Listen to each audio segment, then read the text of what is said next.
Guys, hello, నమస్తే, వనకం, welcome to Bigg Boss tales. ఈ వీడియోలో నేను మన తనూజ గారి double standards or two faced Tanuja గురించి మాట్లాడాలనుకుంటున్నాను. వీడియో చివరి వరకు చూడండి, నచ్చితే లైక్ చేయండి, సబ్స్క్రైబ్ చేయండి గాయస్.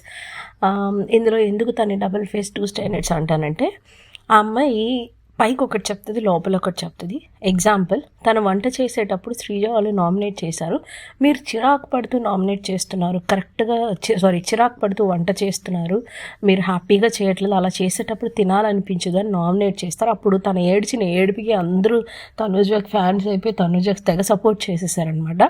అయితే ఇప్పుడు మాస్క్ మ్యాన్ ఎలా చేస్తున్నాడు, అస్సలు విసుక్కోడు, ఒకళ్ళు వెళ్ళి పిలవాల్సిన పని లేదు, టైంకి వెళ్తాడు, తనంతట తానే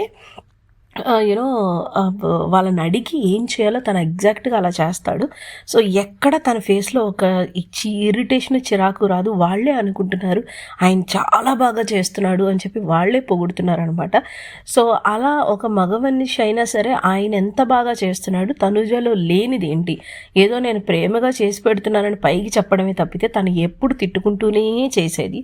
సో తను పైకి ఒకటి చెప్తుంది, లోపల ఒకటి చెప్తుంది అని. This is one incident. 2, నిన్న తనకు ఒక కాఫీ వస్తుంది. తను ఫస్ట్ టైం కాఫీ కలుపుకొని తాగుతున్నప్పుడు హరీష్ గారు వచ్చి కూర్చుంటారు, నాకు కాఫీ అంటే చాలా ఇష్టం, అది ఇదని సో రీజన్స్ చెప్తుంది.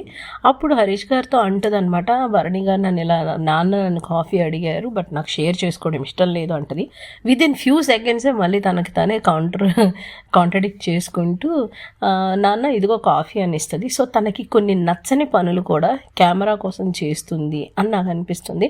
2, ఈ మధ్య ఎందుకో మరి అందరి మీద పెత్తనం చేసి నస చేస్తుంది, అన్నిటికీ అరుస్తుంది, అందరూ తన మాటే వినాలి అని నటిస్తుంది అని నాకు అనిపిస్తుంది. ఇమాన్యుయల్ విషయంలో కూడా అలానే చేసింది. సో నిన్న క్లియర్గా అది ఇమాన్యుయల్ ఫేస్లో కూడా మీకు కనిపిస్తుంది అనమాట. చిన్న చిన్న వాటికే జలసీ ఫీల్ అవడం, లేదంటే చిన్న చిన్న వాటికే ఎంతసేపు 24/7 అరవడం, లేదంటే ఎవడో ఒకడు అమ్మాయిని బతిమలాడడం. అది చూడడానికి ఎస్పెషలీ లైవ్ చూసే వాళ్ళకి మహా ఇరిటేటింగ్గా అనిపిస్తుంది. సో పెద్ద నస క్యారెక్టర్ ఎవరంటే ఆ అమ్మాయే. అండ్ ఫ్రెండ్షిప్కి విలువ ఇస్తానని సోచ్ చెప్తుంది, కానీ భరణితో గొడవ వస్తే భరణి గురించి బ్యాక్ పిచ్చింగ్ చేస్తుంది, ఇమాన్యుయల్తో వస్తే ఇమాన్యుయల్ గురించి చేస్తుంది, రీతు గురించి వస్తే రీతు గురించి బ్యాక్ పిచ్చింగ్ చేస్తుంది. అదేమని అడిగితే నేను అసలు అలాంటి బ్యాక్ పిచ్చింగ్ చేయను అని చెప్తుంది. ఇన్ఫ్యాక్ట్ రివర్స్లో రీతును అంటుంది, నువ్వు నా గురించి బ్యాక్ పిచ్చింగ్ చేస్తున్నావు అని. సో ఆ అమ్మాయి ఏవైతే చేస్తుందో అవి వేరే వాళ్ళకి ట్యాగులు ఇచ్చి వేరే వాళ్ళు చేశారని చెప్తుంది అనమాట. సో వెరీ వర్స్ట్ క్యారెక్టర్ అనిపిస్తుంది నాకు. ఆ అమ్మాయి చూడడానికి సాంప్రదాయంగా పద్ధతిగా ఉన్న ఆ అమ్మాయి ఏమంటారు స్వభావం ఏదైతే ఉందో అది కరెక్ట్ కాదండి. సో అది నాకు ఎందుకో నచ్చలేదు, తన నుంచి నేర్చుకోవడానికి పెద్ద విషయం ఏం లేదనిపించింది. మీకేమనిపించిందో కామెంట్ సెక్షన్లో చెప్పండి. బాయ్.